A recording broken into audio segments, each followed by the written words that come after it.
Pooja's collection YouTube சேனலுக்கு உங்களை அன்புடன் வரவேற்கிறேன். எல்லாரும் எப்படி இருக்கீங்க? நல்லா இருக்கீங்களா? நானும் நல்லா இருக்கேங்க. இன்றைக்கி வீடியோ என்னன்னு பார்த்தீங்கன்னா, பெண்கள் வீட்டில் இருந்து எப்படி மணி சேவிங் பண்ணலாம் அப்படின்னு சொல்லி தாங்க வீடியோவில் பார்க்க போகிறோம். ரொம்ப கஷ்டம்லாம் கிடையாதுங்க. ரொம்ப சிம்பிளான ஒரு டிப்பு தான் இது. பார்த்திங்கன்னா, நம்ம கஷ்டப்பட்டு பணம் இதுக்காக ஒதுக்கணும், எடுத்து வைக்கணுன்ற அவசியம் இல்லைங்க. நம்ம ஈஸியாக வீட்டில் என்ன பண்ணுறோம், வீட்டு வேலைகளை பார்த்துக்கிட்டு ஃபேமிலியை பார்த்துட்ருக்கோம். நம்மக்கிட்ட எப்படியும் வீட்டு செலவுக்காக பணம் தருவாங்க இல்லையா?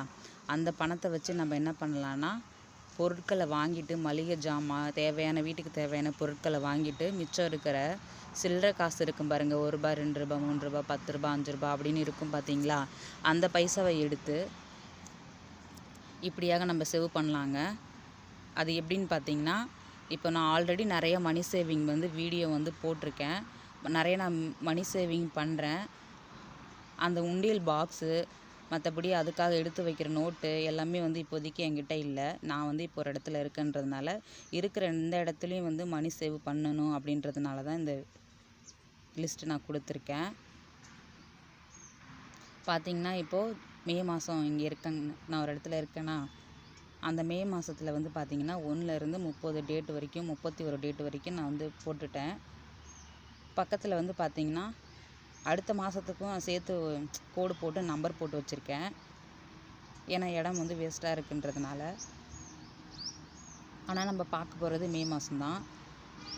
1ஆந்தேதி பார்த்திங்கன்னா ₹1, 2ஆந்தேதி ₹2 அப்படின்னு சொல்லிட்டு 1லேருந்து 30 டேட் இருக்குங்களா, 31 டேட் இருக்குங்களா, இல்லை 28 டேட் இருக்குங்களா, அந்த டேட்டை வைஸ் நம்ம கால்குலேட் பண்ணி நம்ம பணம் ₹1 ₹2 சேவ் பண்ணலாம். நான் என்ன பண்ணுவேன், என்கிட்ட ₹10 ₹20 எக்ஸ்ட்ரா இருந்துச்சுன்னா அப்படியே அதோட வச்சுட்டு நான் அப்படியே கால்குலேட் பண்ணி அந்த நம்பர் அப்படி அடுத்தடுத்த நாட்களுக்கு நான் நம்பர் நான் எழுதிப்பேன். இப்போ பார்த்தீங்கன்னா 12 தேதி ஆகியிருக்குங்களா, அந்த 12 தேதிக்கு ₹78 வருது. நான் எக்ஸ்ட்ராவே ₹40 வச்சுருக்கேன். ஏன்னா நாளைக்கு காசு சில டைம் கிடைக்காமையும் போகலாம் இல்லையா? அதனால் சொல்லிவிட்டு இருக்கும்போது ஃபஸ்ட்டு நாளைக்கு அப்படியே நான் கழிச்சிப்பேன்.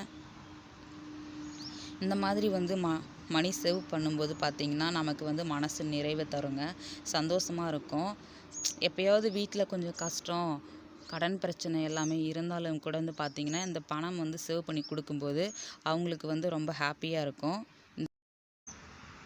இந்த சேவிங்கோட டோட்டலை கண்டிப்பாக நான் மந்த்து எண்டில் நான் போஸ்ட் பண்ணுறேன். உங்களுக்கு எவ்வளோ வருதுன்னு காமிக்கிறேங்க. நீங்களும் மறக்காமல் மணி சேவ் பண்ணுங்கள். மணி லைஃப்பில் ரொம்ப ரொம்ப இம்பார்ட்டண்ட். அது இல்லாத போது தான் அதோடைய கஷ்டங்கள் தெரியும்னு சொல்லுவாங்க. நாமளும் இதே போல் சிறு சிறுசாக சேமிக்கும் பொழுது நமக்கு அது ஒரு நாள் பெருத்துளியாக நமக்கு கிடைக்கும். ஸ்டார்டிங்கில் சின்ன சின்னதானே அப்படின்னு சொல்லிட்டு தோணலாம். ஒரு மாதத்தில் நம்ம இவ்வளோ சேவ் பண்ணியிருக்கோன்னு நினைக்கும்போது எவ்வளவோ செலவுகள் நமக்கு லைஃப்பில் இருக்கும். ஆனால் இந்த மாதிரி சேவ் பண்ணி எடுத்து பார்க்கும்போது அது ஒரு மனசு நிறைவை தரும், நிம்மதியை தரும். நீங்களும் மறக்காமல் இதே போல் சேவ் பண்ணுங்கள். சேவ் பண்ணிவிட்டு உங்கள் ஃபீட்பேக்கை கமெண்ட் பாக்ஸில் போஸ்ட் பண்ணுங்கள். இந்த வீடியோ உங்களுக்கு பிடிச்சிருந்தா இந்த வீடியோக்கு ஒரு லைக் கொடுங்க. மறக்காமல் சேனலை சப்ஸ்கிரைப் பண்ணுங்கள். அப்போ தான் நான் அடிக்கடி வீடியோ போட்டோன்னா உங்களுக்கு நோட்டிஃபிகேஷனில் வரும். நீங்களும் மணி சேவ் பண்ணுங்கள். தேங்க்ஸ் ஃபார் வாட்சிங்.